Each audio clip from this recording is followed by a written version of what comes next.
Everyone, welcome back to our channel master mains. और सभी को आपका स्वागत है हमारे चैनल में। तो आज हम जो आए हैं वो लेकर आए हैं एक आपके लिए बहुत ही इम्पॉर्टेंट टॉपिक, जो है Jeevika program under the Bihar rural livelihood promotion society. तो ये इतना सिग्निफिकेंट है, इतना टॉपिक ये इम्पॉर्टेंट है कि ये ज़रूर आएगा ही आएगा 71st BPSC मेंस में, और इसकी प्रोबेबिलिटी 72nd BPSC मेंस में भी आने की प्रोबेबिलिटी है, क्योंकि इसका सक्सेस स्टोरी इतना ज़्यादा है और इतना ज़्यादा डेवलपमेंट हो रहा है बिहार में, खास करके जीविका प्रोग्राम के अंदर में, या जीविका प्रोग्राम जो डेवलपमेंट कर रही है बिहार में, तो वो बहुत ही सिग्निफिकेंट है और ये आना तय है। सो श्योर शॉट आप इसको पढ़ के जाओ। ये नोट्स जो हमने बनाए हैं आप इसको देखो, मल्टीपल टाइम रिवाइज करो, ताकि आप बहुत अच्छा आंसर लिख पाओ with respect to any other student, जो कि आपको एक्स्ट्रा एज देगा। And finally your name will be there in the list. तो अपना नाम बुक करवा लो लिस्ट में एग्ज़ाम के। तो let's see the Jeevika programme how it is. तो पहले हम देखते हैं कि ये ओरिजिन कैसे हुआ। सो इसका सबसे पहले 2006 में जो 2 अक्टूबर था, महात्मा गांधी का बर्थ एनिवर्सरी, उस दिन इसको लॉन्च किया गया था। And it is very significant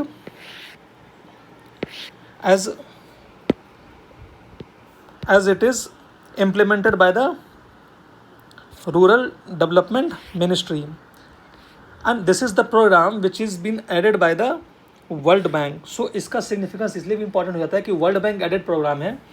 तो वर्ल्ड बैंक एडेड प्रोग्राम है, तो फंडिंग जो आ रही है वो वर्ल्ड बैंक से आ रही है, और some of the fundings are also given by the state government, और दोनों मिल के इसको इम्प्लीमेंट कर रहे हैं। तो हम ये देखेंगे कि जीविका जो प्रोग्राम है वो कैसे रूरल लाइवलीहुड को ट्रांसफॉर्म कर रहा है, और कुछ सक्सेस स्टोरीज देखेंगे। फिर हम देखेंगे कि क्या क्या चैलेंजेस हैं इसमें, not in the Jeevika program but in the society, जो कि हिंडर कर रहा है जीविका प्रोग्राम के सक्सेस को। So before dwelling further, let us see कि what are the key objectives of Jeevika program. So the first and foremost objective is the improving rural livelihood. तो जैसे कि इसका नाम में ही है कि रूरल लाइवलीहुड प्रमोशन सोसाइटी, तो रूरल जो एरियाज़ हैं उसमें जो लाइवलीहुड अपॉर्चुनिटीज़ हैं उसको कैसे इम्प्रूव कर सकें, जो एग्जिस्टिंग है उससे कैसे उसको इम्प्रूव कर सकें, ताकि जो रूरल डिस्ट्रेस है, रूरल में अंडर डेवलपमेंट, पॉवर्टी, ये सारे जो सोशल लेवल्स है उसको कैसे ओवरकम कर सकें। Second is the social and economic empowerment. तो जो रूरल सोसाइटीज़ हैं उसमें सोशल और इकोनॉमिक एम्पावरमेंट है, सोशल एम्पावरमेंट वुमेन का करना है, इकोनॉमिक एम्पावरमेंट वुमेन का करना है, जो डाउन ट्रोडन है उनका करना है। So no one should be touch untouched in the society, सबका डेवलपमेंट करना है ताकि एक इंक्लूसिव डेवलपमेंट हो। Third is the capacity building. They will also support in the capacity building training of those people in the rural areas to sustain their livelihood. And the most important part is the formation of self-help groups by the poor people there in the society. तो self help group जो होता है उसका formation करना है। तो just understand but the basic thing कि एक जेस्टल फिलॉसफी होती है, that is gestalt philosophy, this is the जेस्टल्ट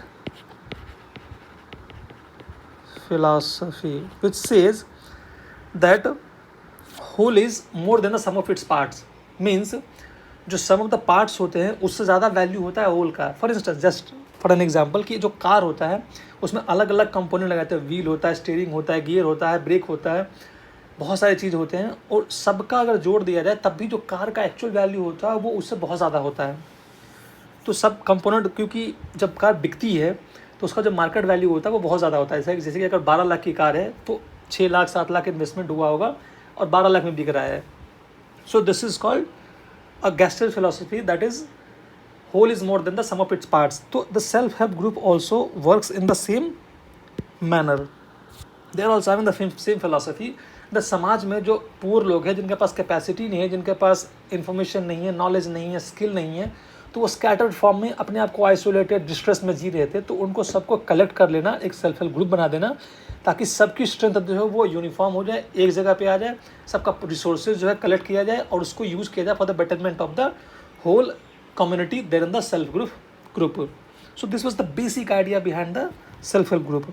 And the next objective is the microfinance and the agri business. So in the rural areas you will find like कि खास करके बिहार में जो बहुत ही हिंडरलैंड्स होते हैं, वहाँ पे बैंकिंग फैसिलिटीज़ नहीं होते हैं। जो लोग नॉर्मली लोग लोन लेते हैं वो लेते हैं साहूकार से, वहाँ से मनी लैंडर से, वो उसको बहुत हाई रेट पे चार्ज करते हैं इंटरेस्ट, जैसे कि 2%, 3%, 4%। That is not per year, that is per month.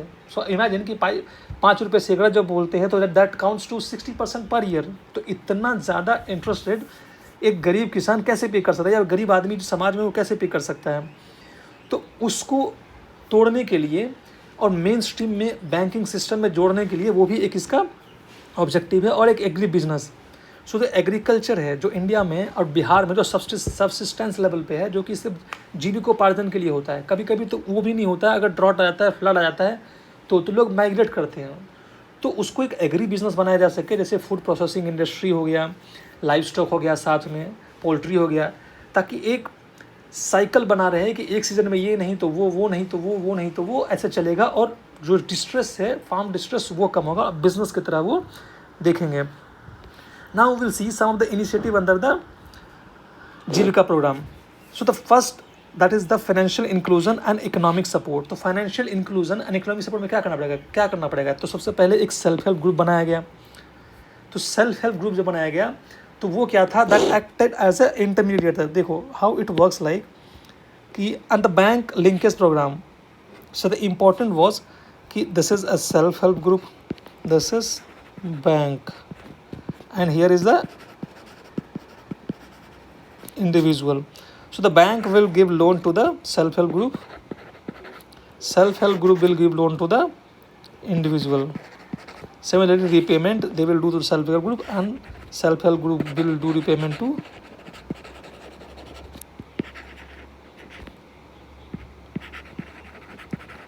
bank. So this is how it works. And we all know that NABARD का एक self help group bank linkage program है, उसके तहत इसको जोड़ दिया जाता है ताकि इनको अच्छी क्रेडिट फैसिलिटी मिल सके। तो this was the objective for the financial inclusion. Okay, now the Bihar राज्य जीविका निधि सख सहकारी संघ, ये एक सख सहकारी संघ बनाया गया ताकि जो बड़े लोन होते हैं वो दिए जा सके किसको, वुमेन एंटरप्रेन्योर को।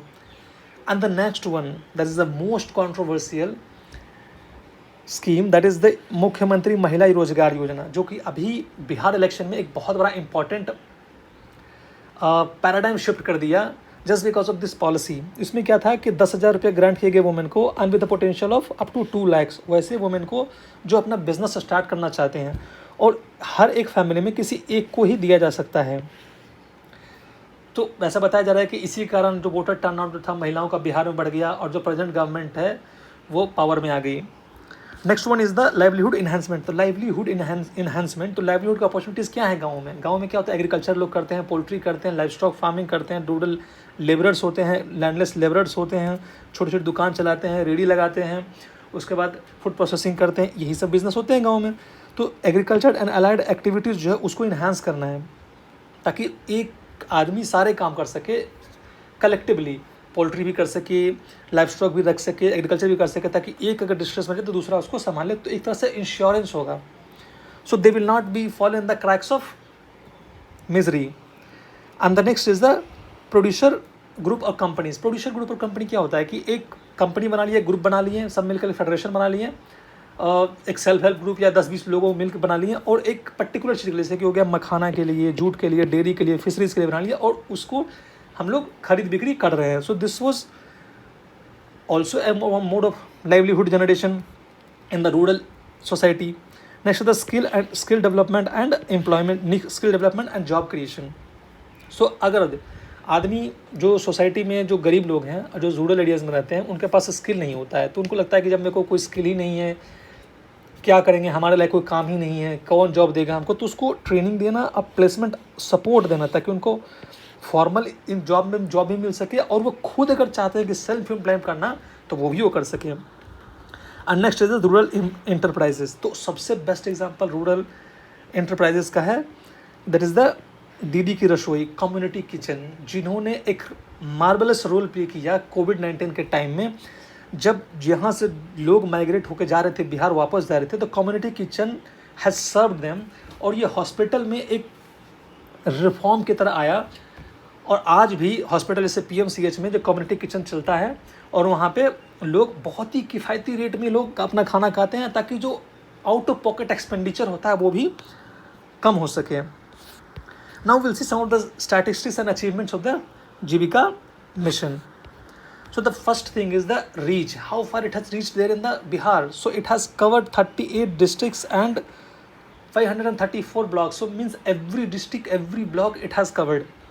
And the next is 2,85,000 women small farmers have formed community based FPOs. Community based FPOs, farmer producer organization. Like जैसा मैंने अभी ऑलरेडी बताया था कि मखाना हो गया, जूट हो गया, डेयरी हो गया, लाइफ स्टॉक हो गया, फिशरीज हो गया, इसका FPO बना के अपना लाइवलीहुड को सस्टेन कर रहे हैं. Now the next part is the membership. So there are more than 1.2 crore women members, that in more than 10 lakh SHGs. सो 10 लाख से ज़्यादा SHGs हैं और उसमें जो वुमेन मेंबरशिप जो है वो मोर देन 1.2 करोड़ है. So imagine the scale of participation.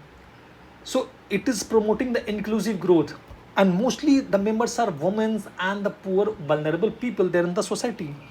Next, there are 60,000 village organization and 1.5 lakh women entrepreneurs are there in the Bihar. So imagine कि 1.5 लाख रूरल वुमेन एंटरप्रेन्योर से बिहार में, और कितने लेवल पे जॉब क्रिएट करेंगे तो हर किसी को जॉब अपॉर्चुनिटी मिलेगा and no one will be in a distress condition. So the migration issue जो है उसको भी इससे टैकल किया जा सकता है और किया जा रहा है.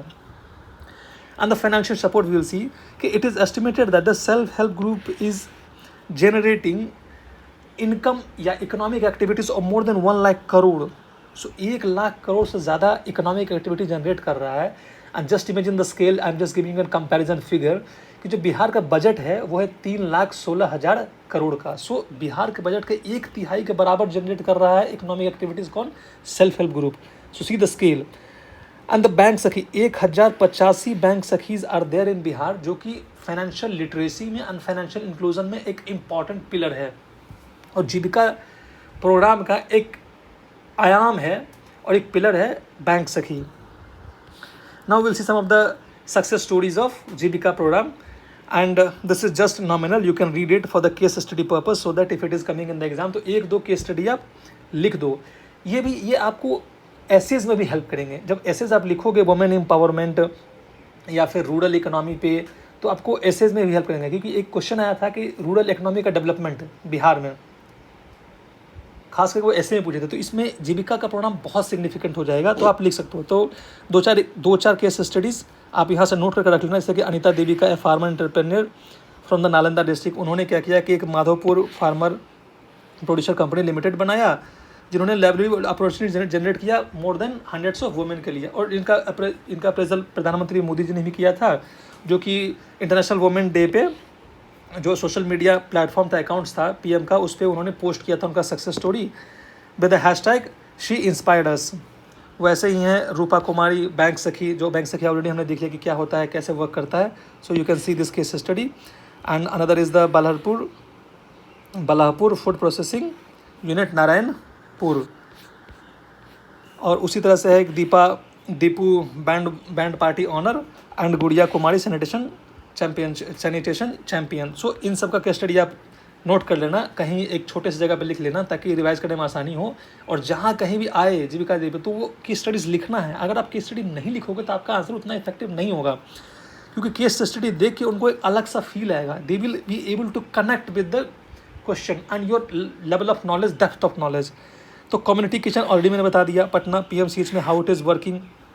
सो this 5 to 6 case studies, Soni Devi general store owner and how she has worked with self-help group and transformed her life and others also, and she is also known as the Lakpati Didi.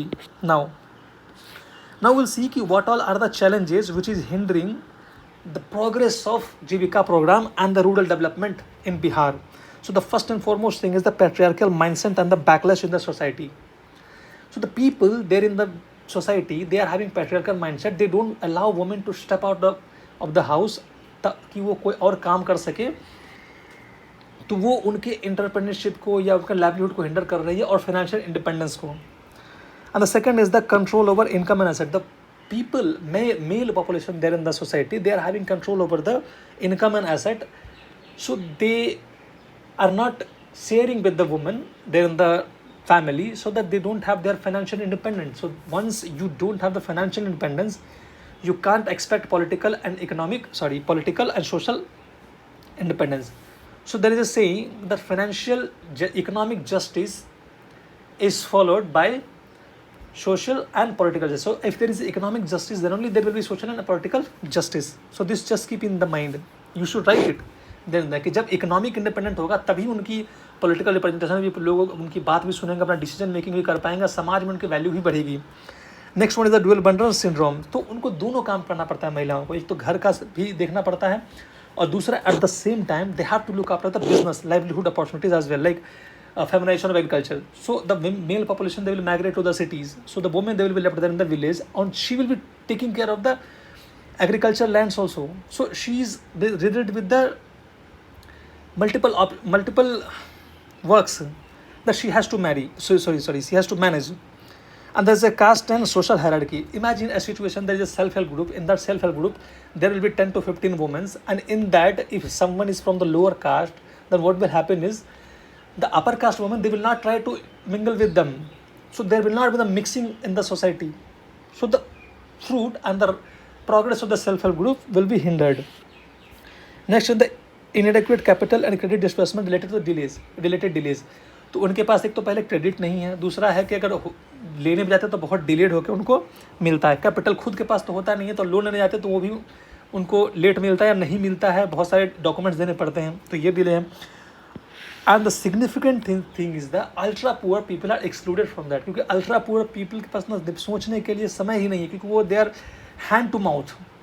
आज खाएं तो कल नहीं खाएंगे, ऐसे situation में होते हैं. तो they used to work as a daily laborer, daily wages worker, and they used to migrate to the cities, कि वहाँ पे कुछ अपॉर्चुनिटीज़ मिल जाएंगे, वहाँ कमाएंगे, फिर घर आएंगे. तो इस तरह की कंडीशन होता है, तो वो उससे एक्सक्लूडेड हो जाते हैं. So we need to include them also.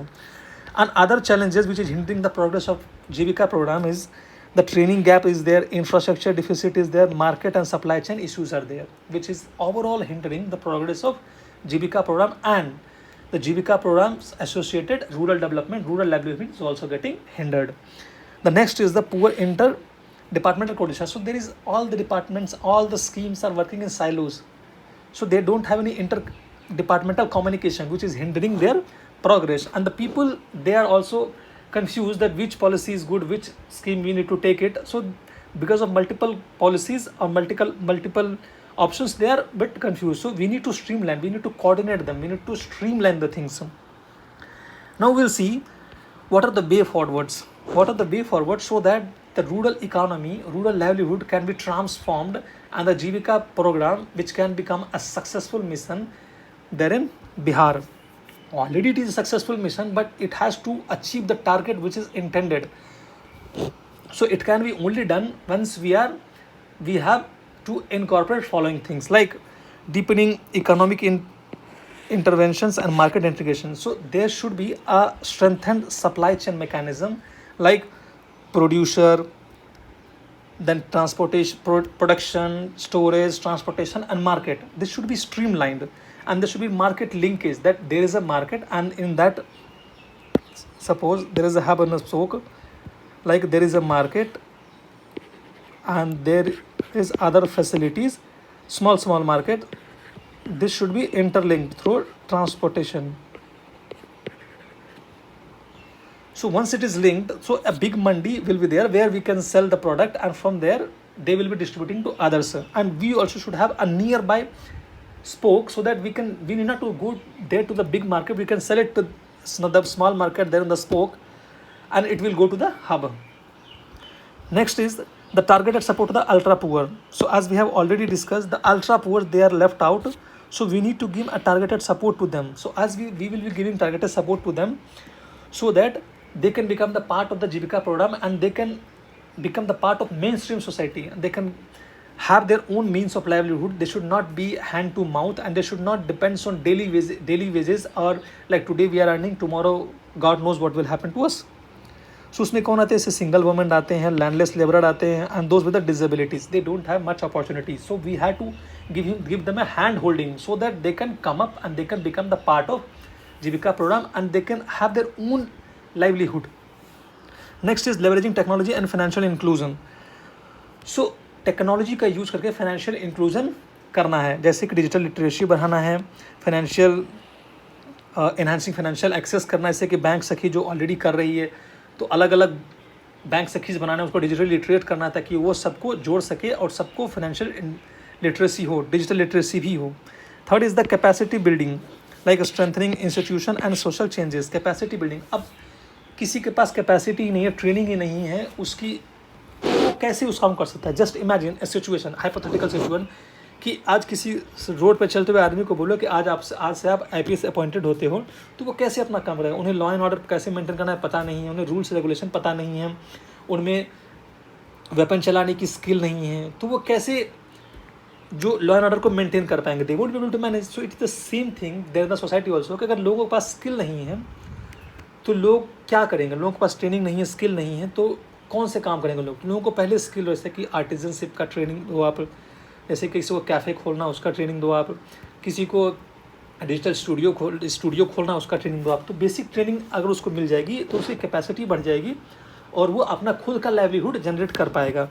Addressing social norms, like the continuous deep rooted जो प्रॉब्लम्स है सोसाइटी में, उसको एड्रेस कर सके, जैसे कि डाउरी हो गया, child marriage, domestic violence, building on access to anti alcoholic campaign. तो समाज में जो नॉर्म्स हैं, जो इविल्स हैं, उसको इरेडिकेट करें ताकि जो पार्टिसिपेशन है सबका बढ़े और इंक्लूसिव डेवलपमेंट हो। नाउ विल सी कि how the artificial intelligence can be use to strengthen the Jeevika programme, और जो आउटरीच है हमारा जीविका प्रोग्राम का जो ऑब्जेक्टिव है उसको कैसे फुलफिल कर सके। तो वो क्या कर सकता है, तो AI पावर्ड क्रेडिट स्कोरिंग कर सकते हैं हम, पर्सनलाइज फाइनेंशियल प्रोडक्ट दे सकते हैं लोगों को, उनको एडवाइस भी दे सकते हैं, जैसे माइक्रो लोन्स वगैरह हो गया। इंटेलिजेंट चैटबोट होता है, वो भी दे सकते हैं उनको सपोर्ट किया। आप अगर मुझे even we people also are using the chat GPTs, तो जो हमें डाउट्स होते हैं वो हम क्लियर कर लेते हैं। So same thing they can also do, they can ask their question, they can ask their doubts, and step by step they will explain and in their own language, so it will be very easy for them to understand the things and to scale their knowledge. Next is the optimizing livelihood and entrepreneurship. What they can do is कि agriculture predictive analysis for agriculture, like कि कौन सा soil में कौन सा crop लगाना है, कब बारिश होगा, कितना फर्टिलाइजर यूज़ करना है, ये सब उनको रिकमेंडेशन देगा। उस हिसाब से वो करेंगे तो उनकी जो लाइवलीहुड है वो इम्प्रूव होगी और जो डिस्ट्रेस है वो कम होगा। दूसरा है कि सप्लाई चेन ऑप्टिमाइजेशन और market linkage. Through artificial intelligence supply chain optimisation किया जा सकता है और मार्केट को लिंक किया जा सकता है based on like optimise logistic, inventory efficiency बढ़ा सकते हैं, broaden market by predicting demand. तो कहाँ कहाँ कितना डिमांड है, किस सीज़न में कितने डिमांड होते हैं, किस सीज़न में किस चीज़ का डिमांड होता है। तो अगर इतनी नॉलेज होगी अगर लोगों को, तो वो अच्छे से अपना जो लाइवलीहुड सस्टेन कर पाएंगे। And the next is the quality control. By using artificial intelligence, you can have your own quality control. Now we'll see improving capacity building and decision making. How the artificial intelligence can be helpful in improving capacity building and decision making. Personalized learning module, जैसे कि आप लोग सब सुने होंगे कि Coursera है, तो स्पेशलाइज्ड कोर्सेज आते हैं उसमें, ताकि अपनी कैपेसिटी बढ़ा सको आप और डिसीजन मेकिंग बढ़ा सको। तो वोमेंस के लिए फ्री कर दो आप, तो वो स्किल्स जो है वह सर्टन जो कोर्सेज उसमें वह फ्री कर दो आप, ताकि जो वुमेन है या जो पुअर लोग हैं वो उसको सीख सकें और उसको अपने अनुसार अपने काम में लगा सकें। दूसरा है कि डेटा ड्रिवन डिसीजन मेकिंग। अब लोगों के पास डेटा रहेगा, जैसे कि सॉइल का या फिर जो बॉटलनेक प्रोसेसेस हैं उनका, अगर वो पता रहेगा तो वो इजीली अपना डिसीजन मेकिंग कर सकते हैं और रियल टाइम में, क्योंकि रियल टाइम डेटा उनके पास है। And the next is the automated administrative task. AI can also help in routine data work. देखिए डेटा एंट्री का काम कर सकता है, बुक कीपिंग काम करता है, रिपोर्ट जनरेशन काम करता है, ताकि जो लोग हैं सेल्फ हेल्प ग्रुप में वो ज़्यादा फोकस करें क्या कि इसमें more complex and human centric task पे। So this was all about the Jeevika program. I hope I have covered all the dimensions of Jeevika program and now you will not have any doubt related to Jeevika program. So the Jeevika program, as we have seen, it has played a remarkable role in the transformation of rural economy or rural livelihood of Bihar. And its success is most likely an achievement for the Bihar government. They're not in the national platform but the international platform also. Even the World Bank and UNDP has also appreciated the Bihar government for the Jivika program, Jivika mission. So this was all about the Jivika mission. Now we have covered everything. Now you just keep this note with you until the exam. You revise it multiple times so that whenever the question comes about the women empowerment, GBK, rural economy, rural livelihood, you can use this as a further material. You can mention these case studies, 3 4 case studies, so that your answer will look differently. And moreover, you can use this in the women empowerment topic also. You can use in the essays or essay also, Bihar related essay, and the GS questions also. So this topic covers entire spectrum of BPSC and the exam, Bihar scenario and development programs. So you just keep revising this note and make sure that you should have a good hold over this topic, because this is a short question. This will be asked in the exam, and if you are missing this, if you will miss it, then automatically you will be not there in the list, because this is having such a potential that no one can deny that this question can be overlooked. So this was all about the JBK program, and thank